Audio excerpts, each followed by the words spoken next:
You're still watching TVC Breakfast. President Bola Tinubu has rejected the 942 billion naira budget proposed by the National Population Commission for the upcoming national census as a cost-effective approach.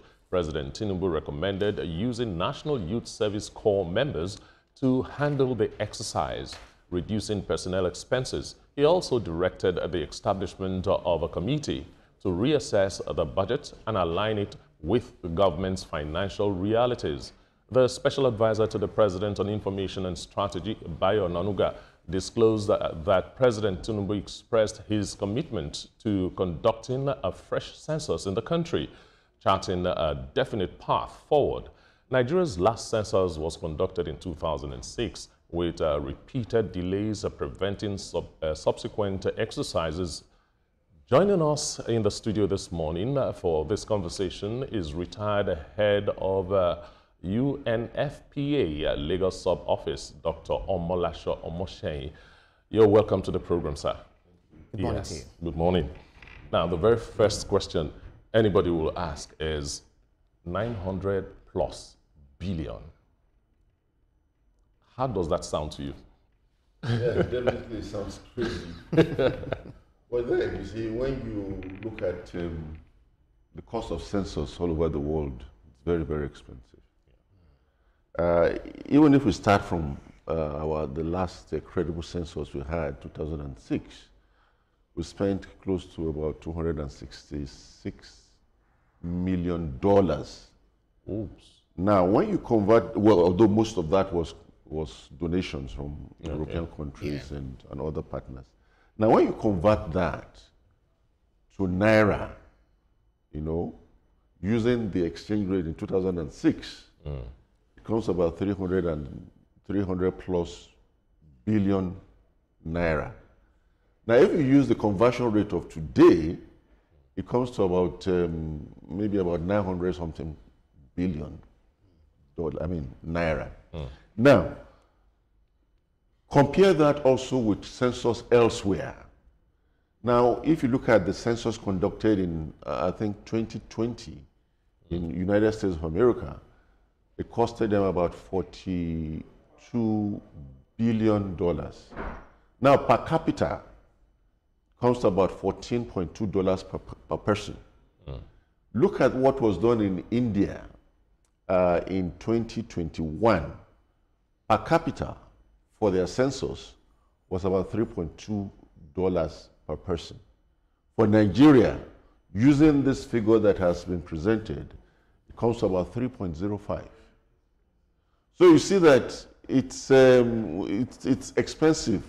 But now when you come to Ghana, they had theirs, the last census they had was in, I think, 2021. Their per capita was, of course, quite low, $0.8 per person. So, but generally speaking, census all over the world is very expensive. So are you justifying the 942 billion naira? By no means. You see, except you see the figures and you know the budget, you cannot be very sure. But then Nigeria has this very bad, we don't trust ourselves. When budgets are made, we believe that either it has been padded or something. So really, even if you try to justify that figure, who knows what has been added and all that. So I'm not justifying anything. I'm just trying to say. No. So not about you justifying. What I'm trying to say is that, are you saying that it's still in line? Because if you're looking at the background you painted regarding what we saw in Ghana, what we saw in the US and some other countries that are taking, that done their census. But do you think that that amount of money, to some extent, speaks to the reality of what I cannot say because I'm not there. Even then, we are not saying that all those other countries didn't have their own budgets added. Right. But when you look at the outlay of what that money has to be used for, sometimes you tend to just say, well, because you are talking about conducting the census all over the country. Now, we are going to conduct it in all the LGAs, in all the states. And the LGAs have been broken down to enumeration areas. And you need personnel in all these areas. We need supervisors. And then, for the first time, Nigeria is going completely digital in this census that we're having. That means they have to buy equipment. We have this personal data assistant that each of those enumerators have to hold. They have to be trained, they have to be fed, and so on and so forth. You know, you tend to ask yourself, well, maybe we should be a bit dispassionate about it. Now, let's come home to other national programs. For instance, the last national election that was held in 2023 costed about 305 billion naira. Now, using now if you add inflation between 2023 and now, for me, I realize that things have increased about 3 times.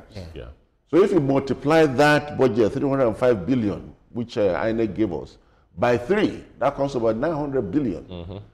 I'm not justifying anything, like I said. You're just looking at the figures. I'm just trying to be dispassionate about it. Okay. But the use of core members, will it in any way reduce the cost? Because I know that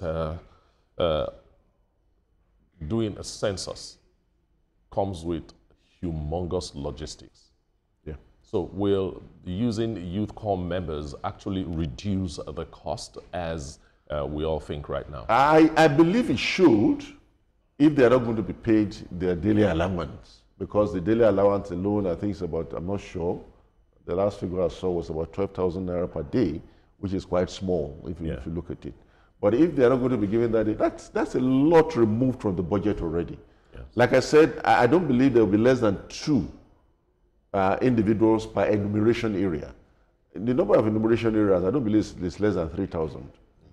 So if you take that, and there are 2 days, you know, when you have a census that takes just 2 days, that means the people going to be used are going to concentrate in just one area or in few areas, and that makes the number large.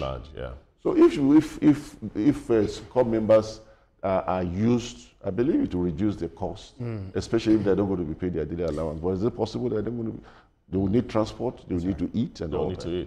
Alternatively, let's say they are not using core members. Will it impact that much? Yes, you've just told us that core members will, using them will significantly reduce the cost. Let us look at the other side. If we're using regular, maybe ad hoc employees, would it have been that expensive? Well, I don't know, because, you know, when you come to cost analysis, you need to have real figures to work with. But then let's look at what's on the table. Apart from hiring staff, you need to train them. They are going to use devices that are more or less strange because they are customized. All the questions are going to be fed into that device. So they need to be trained. Their supervisors need to be trained. Then those who are going to collect the data at each stage, both at the LGA, at the state, at the federal level, they also need to be trained. And you need space, you know, to do all this. You need equipment to do them. So, well, like I said, unless you see the figures. But then, let's be dispassionate about it. Let's look at what really is on the ground. Talking about NYC members, you know, because others critics are saying that they might actually lack specialized skills, you know, of seasoned enumerators, you know, raising concern about compromising data quality. So, given Nigeria's history of census controversies, you know, even say over 2 decades now, we're still talking about the result, the figure doesn't speak to what should be the reality. What risk do you think, you know, do you foresee in relying on this less experienced personnel for that critical national exercise? Now, it depends on what level you place them. If you place them at the enumerator level, definitely they will be trained. They will have to be trained. But if you make them supervisors, they too need to be trained. But definitely not as an analyst, I mean those who collect the data and all that. No, not at that level. But as supervisors or enumerators, they will not, it won't, because the ordinary citizens will be employed. We won't have that number of professionals to cover all the LGs and all the enumerators. You have to use everyday people who at least are literate, who can use the handheld device and who can receive appropriate training, because no matter, even if it's the enumerator, which is I believe is the lowest level, that's right, they still need to be trained. After all, they also participate in national elections, some of them POs, yes, APOs. Yes, but what is more complicated? Is it national census or electoral process? I wouldn't know, but I believe the logistics involved in national census is a lot more than the logistics involved in elections. Oh. Yes. Is it not just counting people? No. That's you see, that's what you and I may think. The questionnaires are designed in such a way that it collects information not only on the person, but on the work you do, on your sex, on your age, on the housing, the type of housing, collects information, a lot of things. That's right. Because it's an opportunity, when you have an opportunity like that to go into the field, you want to collect as much information as possible. As possible. So it's not just, and then you have to impute these things into the. That's right. So you need people who are literate, who are well informed, and all that. Yesterday I met a gentleman who looks, in fact, not just look, he is educated, and he was wondering, why census? Do we need it? And that tells me that, okay, it's not just those people that are not really educated that do not know what the importance of census. So you might, I want to ask you, what's the importance of census? Why do we need it? Why is it so important? Census is very important. The reason being that, the figures we've been using for planning for some time in Nigeria has been the census figure of 2006, projected, looking at the growth rate, looking at the death rate and all that, compound everything together, the immigration and all that, you now project. But a projection is a projection. Yes. We need the real thing, to do planning. If you're going to be planning for schools, for instance, yes, you look at the population, you look at the available schools, and then you plan ahead as, okay, if we are going to grow this way, we're going to use this figure. For economic growth, you want to see how many professionals are here, how many do we need, and you look at your. So it's used in almost, in fact, individuals too. When you want to plan your marketing, and you look at the figure, you can say, okay, this is what I'm going to use, because the figures are there. It is something you found in the field. It's not as if you projected it. These are real figures that can be used for planning, for marketing, at the local government level, at the state level, at the federal level. And except these figures are there, whatever plans you are making, you're just making it in space. Interesting stuff. Yes. Having this conversation with you, it's further exploring, helping us to understand some areas that we probably might have been blind spot for us. But if you look at census budgets, I'm wondering whether it's a way of risking underinvesting in necessary technology and training. Because if you look at all of this, over 900 billion naira being budgeted, which the president said, no, this is just too humongous because we also need to cut costs.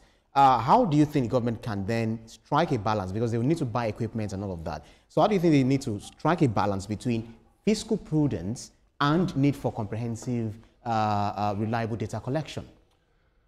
Well, you see, that is the headache that politicians have to. You and I know the facts are available to us. That's right. We cannot make a very good decision about it. But then the truth is that if we can remove trust issues from our problem in Nigeria, I believe we'll be more comfortable. And then, people who make the budget, sometimes you need advocacy to those who will approve it. Because you bring the budget to me and I don't know how it came about it. You need to explain it. You need to justify it. And that's what I believe those who make budgets should do with the politicians. Trust issue is always coming up again and again. And in Nigeria, it's a big issue. That's right. Because unfortunately, who knows what they are doing with their money? That's what we keep saying. Yes. But then, between you and I, sir, since about 2 years ago, when you look at inflation rate, how much are you spending for fuel in 2023? How much are you spending for fuel for the same product Just now? a space of 2 years. The money must sound big, but I tell you, look, my monthly budget now has tripled since 2022, 2023. So if we see big figures, if somebody says he's a millionaire in Nigeria, does he really have money? No. A millionaire is a poor man. Today we're talking about billionaires. Because if you have $1 million today, it doesn't really mean anything. Yeah, it doesn't mean much. So the figures may look bogus, but then what can it translate to? What does it translate into? Because everything is expensive. Yeah. We talk about census in the United States, for instance, $14.2 per person. But the cost of living in USA is very high. You know, the equipment they will use are high-ended equipment, which are expensive. The one we are paying 12,000 naira per individual, I don't know how much they are paying, but maybe it's 12,000 per day. Who will receive 12,000 naira per day from you in US? In the US, That's right. So if you now say, because now we are talking about global economy, what is happening in the US is coming to Nigeria, because if we have to eat, we have to eat. And it's the same cost across countries. So you find that sometimes when we look at, for instance, what we pay as minimum wage in Nigeria, you know, you I don't know how to say it, you across the board say, okay, this is what I'm going to pay all kinds of workers. You find that even that 12,000 naira, if it is 12,000 naira, it's too small. It's too small. Yeah, it's because, I mean, one meal will gulp everything. Now, there are always controversies that are associated with census. Yeah, politicians are really interested in census for political reasons. And the last census we had, for example, we had to have another census in Lagos. We had to have that. And when the figures came out, we had bickerings everywhere. No, it cannot be that. Yeah, it cannot be this. It cannot be that. What would you recommend for that kind of scenario not to play back? Well, you see, census all over the world is politicized. All over the world. There was a census did in Nigeria, I think in 1962, and the Eastern governors rejected it. They said, no. And then they repeated another one in 1963. You see, it's like that all over the place. When, between you and I, sir, when they said they were going to use electronic voting system in Nigeria, many of us were relieved. We said, okay, well, if it is immediate capture of the data, then, and it's sent to the server, then nobody has time to manipulate it. And until, of course, when they came and said the BVS was not working and all that. Now, this digital census is supposed to serve that same purpose. Yes. Because once you enter it, it stays in your device, and immediately there's network, it goes to the server and it's loaded. So you cannot manipulate it. So when we use technology, and we are told that this census, which was planned for 2023, is going to be completely digital. And a lot of work has been done prior to that, to that time. There's what we call GPS, you know, mapping of the whole nation. Yeah. Every building in Nigeria, every building, every water body in Nigeria, you know, every road in Nigeria has been coordinated with, you know, electronic and so you see, when you now go to areas and when you are there, the person using the device can be located, you know, in the system, and immediately you enter your data. If there's service, goes straight.